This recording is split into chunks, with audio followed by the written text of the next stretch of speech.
We begin with an update on a story we first brought you yesterday. A court case examining a sexual assault case from the 1990s has come to a close. TV6's Houghton Hancock Bureau reporter Colin Jackson was at court today for the verdict and shares what comes next for Ward Glass.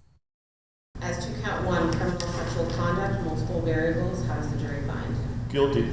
A jury found 69-year-old Ward Glass guilty of all 6 counts of first-degree sexual conduct, multiple variables. The case was in Houghton County Circuit Court over the course of the past 2 days. These felonies were committed against Jessica Payne, who was a minor at the time. That would have made her 11 to 14 in the time frame of 1993 to 1996. Payne stated in her testimony yesterday that during this period, she lived in Calumet with her brother, mother, and Glass, her stepfather. She said Glass sexually touched and raped her several times, and said each time Glass would threaten to kill her family if she told anyone. Today, Payne's brother, Jeremiah, was called as a witness by the prosecution. In 1993, he was 9 years old. He said he remembered his sister's personality shift after Glass married their mother, including mood swings and her stopping going to school. He also recalled his sister asking him to sleep in her bed occasionally, but never saying why. Recalls one time when he did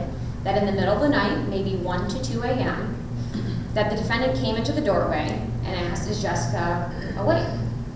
He then asked him, "What are you doing here?" And he said the defendant looked disgruntled and he looked angry. We were asked by the court to not record any witnesses or their testimony. In his closing statement, Glass's defense attorney, Brandon Rickard, acknowledged Glass had, quote, issues and made a lot of mistakes as part of the family. However, he pointed out Jessica had prior opportunity to make her concerns known much earlier. You heard Ms. Payne testify that she never told family or police about the incidents. Well, she did have the opportunity. Mr. Payne testified that they both ran to the neighbors to call police through the neighbors. The neighbors called the police.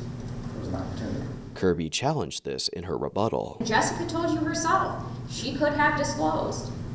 But again, she testified she was in fear. As a result of the guilty verdict, Judge Bullitt revoked bond between Glass's plea and sentencing. His sentencing will be scheduled for either mid-December or early January. Colin Jackson, TV6 News, Houghton.